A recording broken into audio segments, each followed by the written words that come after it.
scope and coverage. That is why those supply chain attacks are so dangerous. They spread easily and relatively quickly.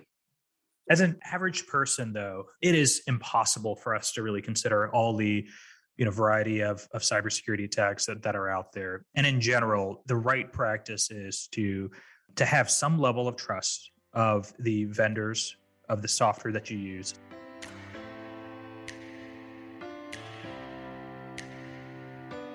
Welcome to Patching the System, a special podcast for the Global Stage series, a partnership between GZERO Media and Microsoft.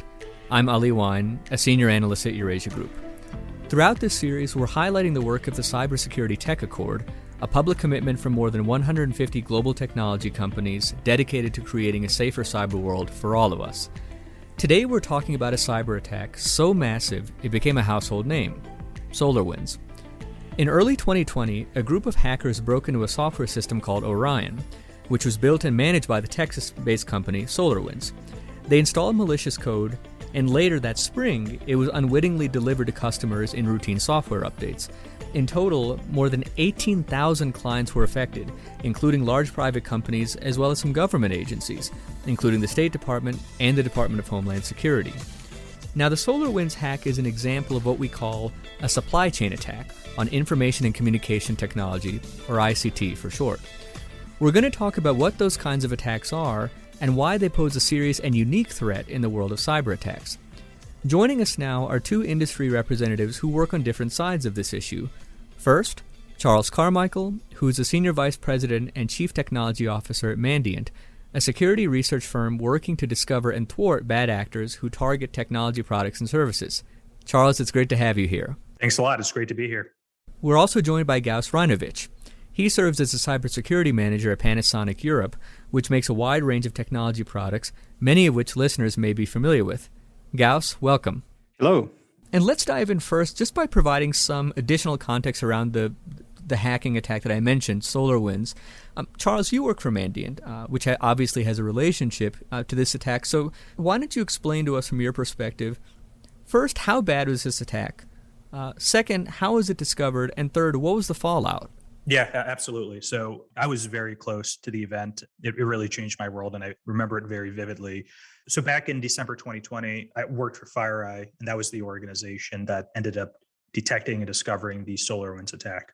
An employee had registered a second mobile device into our multi-factor authentication solution, and one of our security analysts had picked that up and noticed that the second enrollment of the secondary device seemed a little bit suspicious. And so she had actually reached out to the employee to figure out whether or not he had actually enrolled a second mobile device. And he said he didn't. And that actually kicked off what ended up being probably one of the most notable cybersecurity events in history.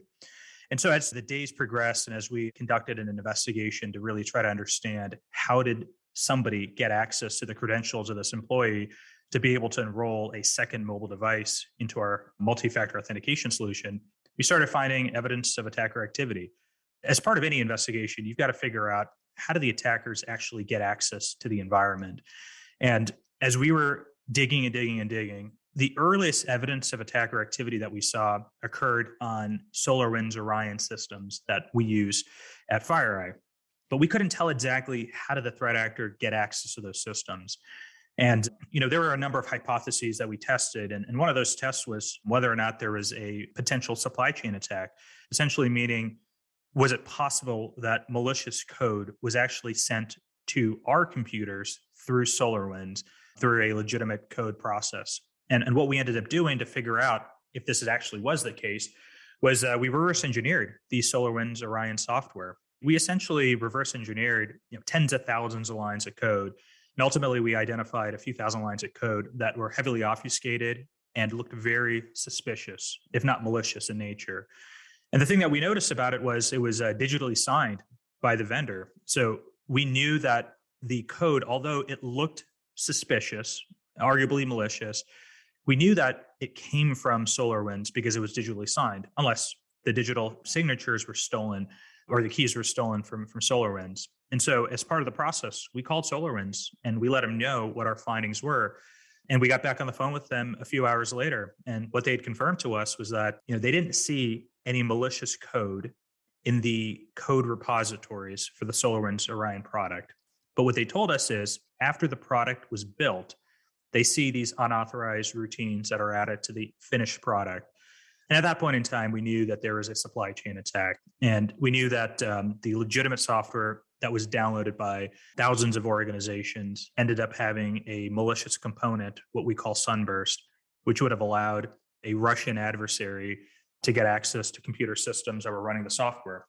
The important thing to note is, this was arguably one of the most expensive cyber weapons that had been developed by a government. And because it was so expensive, the threat actor behind it was very specific in choosing which organizations they were going to leverage this backdoor and this capability to conduct further intrusion activity on. And we suspect that there were less than 100 organizations that they chose to leverage this capability with. But those 100 some odd organizations are arguably some of the most high profile, hardest to hack organizations out there from both a commercial and a government perspective. The impact was pretty significant in the sense that this enabled the Russian government to get access to data that was of strategic interest to the Russian government. They were very interested in data that governments had, and they were interested in commercial entities that either had access to that same data or that could facilitate access to the systems or the networks of government entities to get that information that was of strategic interest to the Russian government.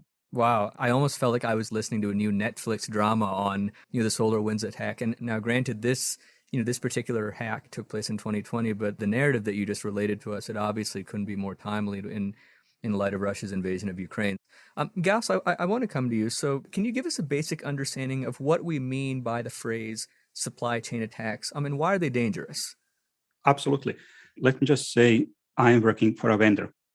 Part of my answers is basically describing how those attacks influence us vendors, so people who are producing something, but at the same time, how it also affects users of technology. So coming to your question, scope and coverage, that is what makes them dangerous. They spread easily and relatively quickly.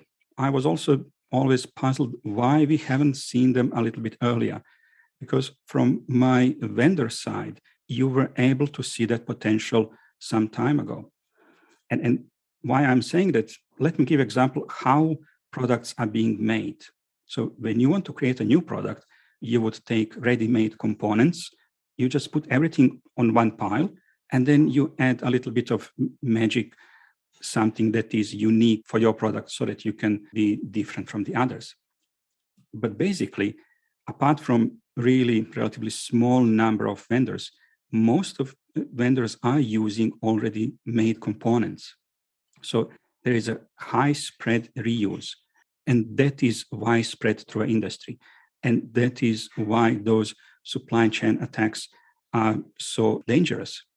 Charles, I want to come back to you in light of the explanation that Gaus just provided, and talking about not only sort of software but hardware. When we hear the phrase supply chains, we often think about physical components. So, imagine, for example, car parts that are made in one country that are put in cars in another country. But in the case of SolarWinds, we're talking about the targeting of software, not hardware. It's less about a bunch of items that are stored in a warehouse somewhere.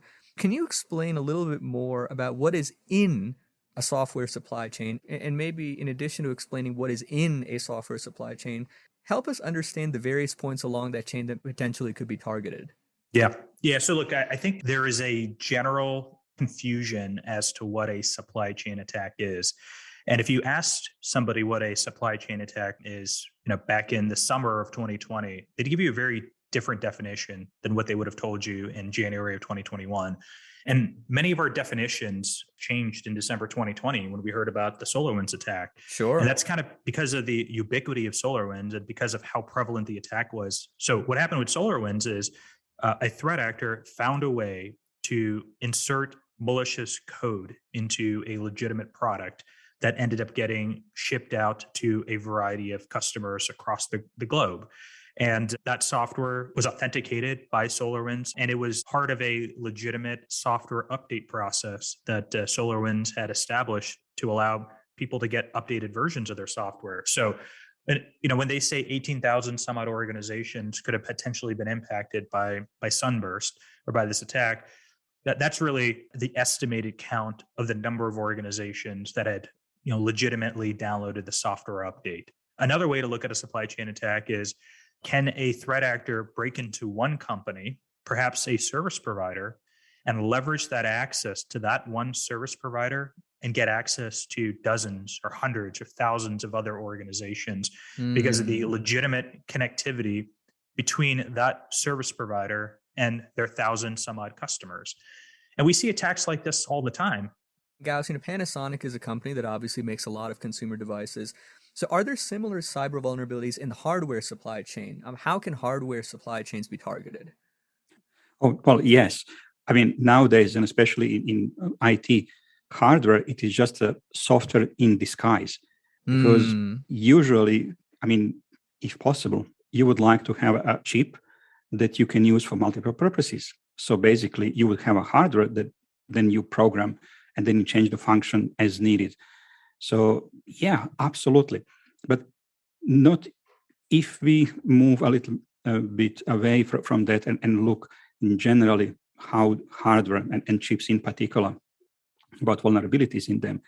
It is a long-standing concern, and especially for Western governments, because what is happening is that obviously they need to procure products for their environment whenever they're using it. And sometimes that environment tend to rely on relatively old chips, which are not being produced by, let's say, Western governments, by Western vendors anymore. So they need to procure it from elsewhere. Now you have a question. Do we really trust that those chips would not contain any undocumented and unwanted functionalities? So you do have the whole science of testing and verifying that what you are getting is actually what you want to do and that there is nothing else in it. And it is hard.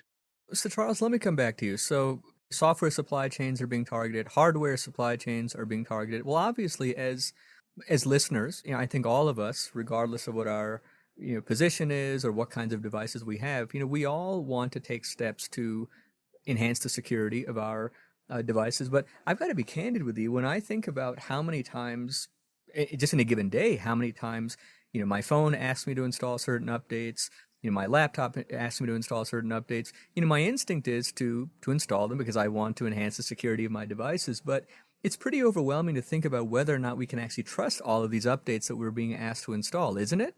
It absolutely is. And a funny argument that was being made during the SolarWinds supply chain days was that the organizations that weren't impacted were the ones that were really late to apply the patch. And so, some of them joked that they just had such bad patch management processes that they didn't have to deal with the cybersecurity implications of the attack.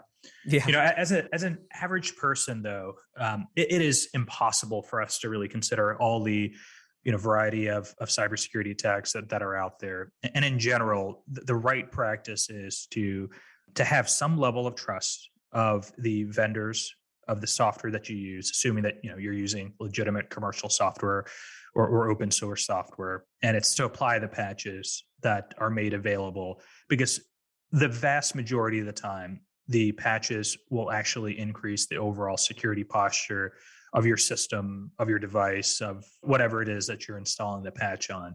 It's the edge cases where attackers get access to software supply chains and are able to modify legitimate code and insert malicious code there.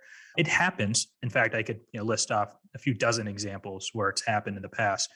But for all the times that it's happened in the past, I mean, that's representative of less than 0.001% of all the software updates and the patching that goes on out there.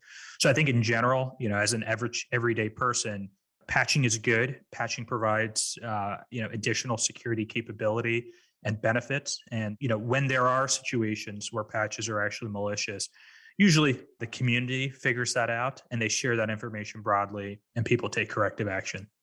No, that's helpful. That's helpful to know. Gaus, I want to come back to you, and I want to make a little bit of an analogy between some of the supply chain vulnerabilities that we've been discussing and some of the vulnerabilities that we've seen in the time of COVID. And I want to ask you if you can reflect a little bit on that comparison. So specifically, We know that supply chain issues earlier on in the product lifecycle, say in raw materials, for example, that they can have a much greater impact later on when products get closer to consumers. And we saw something kind of similar to this in global supply chain issues we faced and that we continue to face during the coronavirus pandemic. So, for example, if the raw materials were delayed a week due to labor shortages, that might mean that the next step of production was delayed 2 weeks, or the next step 4 weeks, and so on. Do you think that it's valid to apply kind of a similar model to ICT supply chain attacks? And that is to say, the earlier in the process we see a vulnerability, the worse and broader the negative resultant impact might be later on?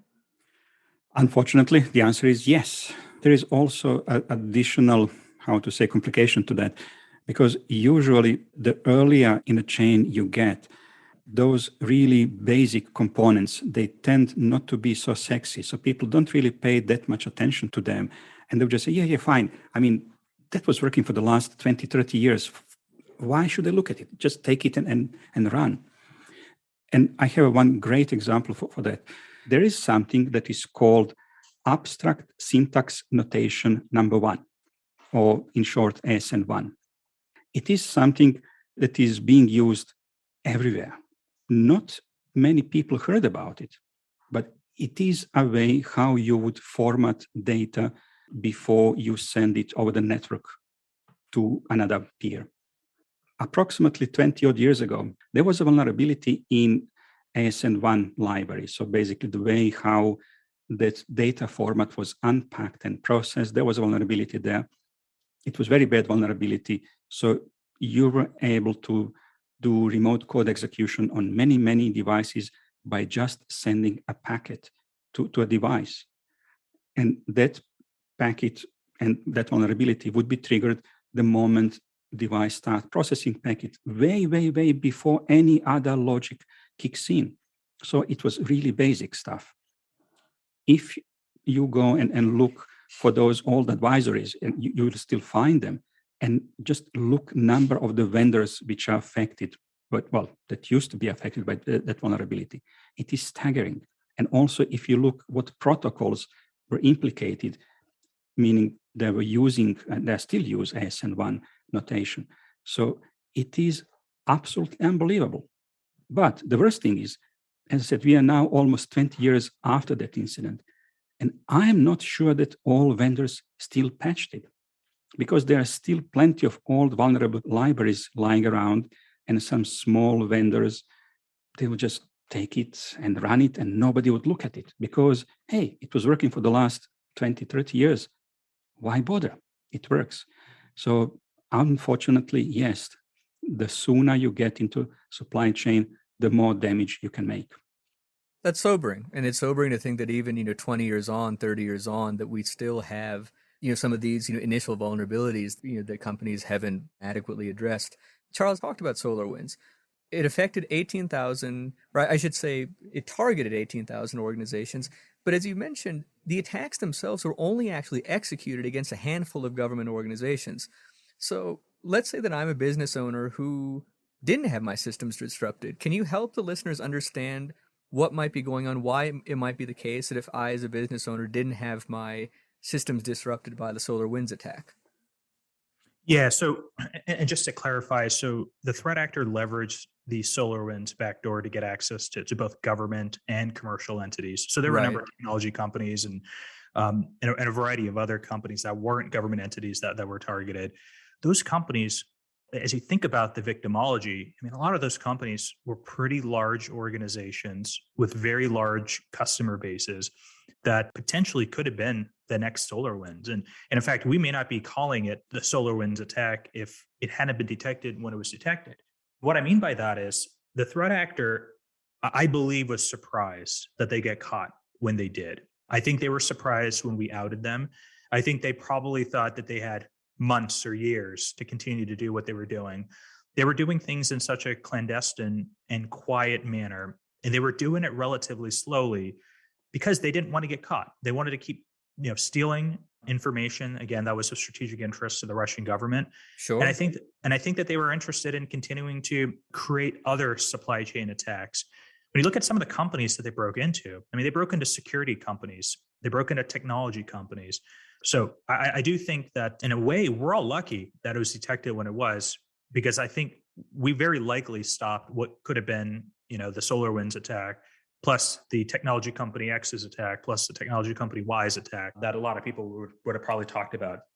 For companies outside of the big companies that were targeted, so when you just think about just any other company out there, look, most organizations aren't of interest to the Russian government. When Russia conducts offensive operations, they do it for a reason. Sometimes they do it because there's a political reason. Sometimes they do it for national defense purposes. Sometimes they do it because they're embarrassed by something. And so you think back to 2016, and no, I'm not going to give the example about the U.S. presidential elections because everybody talks about that. But I'm going to give a different example. I'm going to talk about the attacks against the anti-doping agencies. And there were a number of them that were hacked. And essentially what happened was, there were Russian athletes that were accused of doping. And it was made known that the Russian government was aware of the performance enhancement drugs that Russian athletes were using. And so the Russian government wanted to prove that the rest of the world uses performance enhancement drugs and they dope. And they hacked into a number of the anti-doping agencies. And they ended up publishing a lot of information related to athletes that had failed tests before certain sporting events. And so that is an example of one of the reasons why the Russian government may conduct intrusion operations. There's usually a specific reason. Today, as we think about the invasion of Ukraine, I think it's interesting that we haven't seen destructive attacks against the Western world yet. Now, leading up to the Ukrainian invasion, we definitely saw a number of intrusions against ministries of foreign affairs in a variety of countries by Russian threat actors to steal information, again, of strategic interest to the government. We definitely saw very destructive and disruptive attacks against organizations in Ukraine leading up to the invasion and then coinciding with the invasion.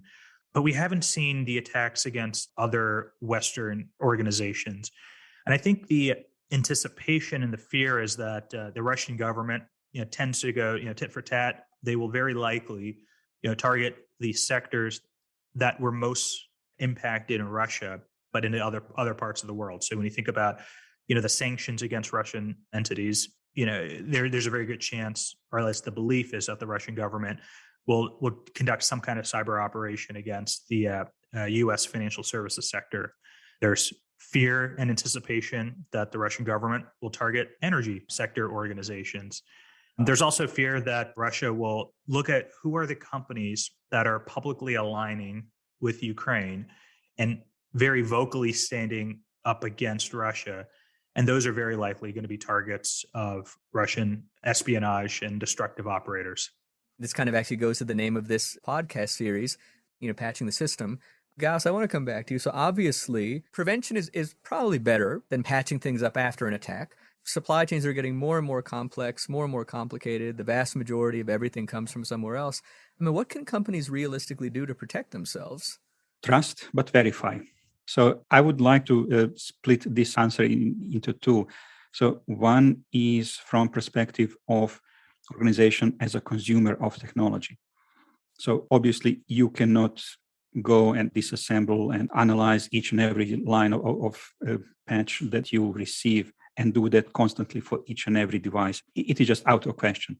But what you can do is that you are monitoring what is going on in your environment. So that should be a part of your normal security operations center or CSIRT or some other security function that you have or should have internally. So you trust that what you receive is legitimate and you trust that everything should be fine, but still you need to go and verify that things that you are seeing inside your system matches what you would expect to see inside your system. And Charles said at the beginning how they discovered it, just because they spotted anomaly. The other part of my answer is when I look this question through my vendor eyes, what I can do as a vendor to make sure at least what I'm receiving is more or less legitimate or what I am expecting, so that what I am giving further up supply chain is also do not contain any defects or vulnerabilities or anything else. And again, the same principle. trust, but verify. So all my suppliers, you can start with some really basic things. For example, I would like to know contact in each of my suppliers who is handling product security vulnerability, meaning that if I find something in that component, I know who to call. Another very basic thing, software bill of material or bill of material in general. I would like to know what is inside component that I am receiving. I would also like to know what tests my supplier have done on that component and what are results. And then I would repeat the testing myself just to make sure that everything matches. So those are some very basic things, but they help a lot. And I am sometimes ashamed to say that industry today, even with all this advancement, we are still having vendors, and I'm not talking about really small vendors. I'm talking about mid-sized vendors that we do not have anybody to call when we have a vulnerability in their product. And we need to fix that. You heard what Gaus just said. I mean, what are some of the ways in which software and hardware manufacturers can come together to help build trust and to help verify? I mean, how should they coordinate their efforts? How should they keep their lines of communication open? Especially because hardware increasingly needs constant updates to software. Yeah, no, absolutely. So I mean, I definitely agree with Gaus on the trust but verify. And I think there's a certain amount of trust that organizations have to place in their vendors that they're doing the right things. And I think, look, most people want to do the right things. It sometimes becomes cost prohibitive to do so. So it doesn't always happen. I think, having more transparency amongst security issues that exist, that people identify, and doing timely fixes is really important. And I'll tell you, it's definitely frustrating to security researchers that identify security vulnerabilities and in particular products. They notify the vendors, and they never get an acknowledgement that the vendors heard that there's a vulnerability. Or sometimes the vendor will say there isn't a vulnerability. Sometimes they'll say there is a vulnerability, but we'll get around to fixing it whenever we get around to fixing it. And so, responses like that can be really demoralizing for security researchers. Being as transparent as you can, trying to be timely with fixes, sharing information, and collaborating as a community are really important to addressing this problem. Look, I'll tell you, things have dramatically changed for the better in terms of the collaboration of vendors and the security community. 20 years ago, we all used to laugh at Microsoft and say that they have arguably a terrible cybersecurity program. But when I look at probably one of the best case studies of an organization that's dramatically changed people's perceptions of them and just how much time and effort and care they put into security. I mean, Microsoft's one of the best examples. So as both of you know, in an earlier podcast episode, I spoke to Ana Laura Gallo. She's the head of the Secretariat of the Cybersecurity Tech Accord. Here's what she had to say about new approaches to combating ICT threats. So we've been engaging with UN in the context of the dialogues on responsible state behavior in cyberspace, and we will continue to do so. And we have been encouraging states in particular to introduce a new norm that clearly declares these cyber attacks against the ICT supply chain out of bounds. But our signatories have also been calling for a shift in the way governments and businesses defend from this type of attacks, because taking a purely defensive approach is no longer enough. Organizations should start and think like the attackers. So Gaus, why don't we start with you? What is your reaction to Ana Laura's assessment? I agree with the assessment. Yes, we need to change things because obviously the way they are at the moment, it is not ideal situation and we would like to improve it. Having said that, so there are multiple points. And the first point, for example, being somehow putting a supply chain out of bounds. So you should not attack supply chain. It is admirable goal. Personally, I am skeptical that it will be ever achieved just because supply chain is so big. I mean, when you look at a single product, how many components are coming and from where and through how many hands that product is passing. I mean, it is really hard to say, okay, so we will just limit and everything relates to supply chain. It is out of bound. We will not attack it. We will not mess with it, but we will go after everything else. And please bear in mind that there are also initiatives for example, that some national infrastructure which is necessary for a civilian to live also to be put out on bounds and things like that. I'm afraid in fog of wars, it doesn't work that way. So admirable, but skeptical towards it. If I may just quickly, there is another point of not being only in defensive. So yes, I heard those ideas multiple times, which is suggesting that we should also go into offensive in a sense, or at least to have an active defense. Again, personally, I'm not in favor of active defense because in my mind, so imagine two gunslingers in old Wild West. They would just come to the street, everybody would move aside, then they would have a shootout and then pack their things and go away to continue this duel at some other times. But what will happen is that after that duel, there will be lots of bullets in the walls, broken windows, and somebody will have to go and fix that. So just apply this metaphor into a cyberspace. And yes, you would have a bad guys and good guys, and they will go at each other. But in the meantime, and throughout that battle, there will be lots of broken stuff, which somebody will have to fix later. And unfortunately, some of that stuff that has been broken during the conflict, there are people whose life depends on it. And that is the reason why I'm not overly fond of active defense. So look, I think there are general rules of engagement that certain countries operate by. So for example, when you look at the Chinese government, they typically conduct operations for political or military purposes. They used to also conduct offensive operations for economic purposes. But there was an agreement with President Obama and President Xi where nobody acknowledged hacking into companies in each other's countries, but they said in the future they wouldn't do it for economic espionage. So I think rules of engagement are really important. It helps figure out what is the line, when does it get crossed, or what events would be considered, the crossing of the line and a potential escalation. And that's something that we're all thinking about right now. If what happened in Ukraine a few years ago with NotPetya happened in the United States, I'd be afraid to figure out and to see what the United States might do in retaliation. And so, we're all trying to figure out, and I think Russia and many governments are very mindful of, at what point in time does a cyber operation cross the line and force the victim, or maybe a collection of countries, to retaliate in a very escalatory way? And then at what point in time does the retaliation include kinetic consequences? So if, for example, when we look at the Colonial Pipeline incident from last year, from my perspective, our assessment is that the Colonial Pipeline intrusion was done for financially motivated purposes by organized criminals. We don't believe that Putin had directed that, or at least we have no evidence that Putin had knowledge or directed that. But it'd be a very different thing if there was evidence of Putin directly asking for the intrusion of Colonial Pipeline that would have an impact on the supply chain of gas getting to airplanes and vehicles. And so, again, I think we're all thinking about the escalation.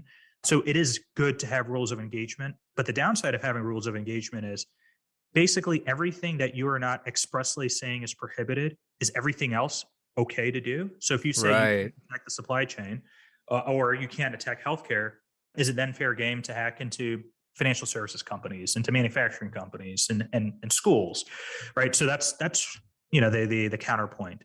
So it's hard to tell, but I think rules of engagement, generally speaking, are good. I would guess that most of the folks who are tuning in to today's podcast don't have your expertise either on the hardware side or on the software side. Most of the listeners, I would guess, are just lay consumers. And so for us lay consumers, what can we do? What can we do to enhance the security of our devices, to mitigate some of the issues that we've talked about, today? Yeah, there's three things, and these are three very important things that are unfortunately somewhat hard to do. The first thing is we strongly encourage everybody to use a password manager and have a unique and different password for every single website that you use. And the reason for that is because when a threat actor hacks into a particular website or a company, one thing that they do is they download all the usernames and the passwords for all the users that use that resource. And they attempt to use those usernames and passwords for other websites. It could be email accounts or bank accounts or social media accounts. But that is a very prominent way for how threat actors break into organizations and break into accounts and steal data from people.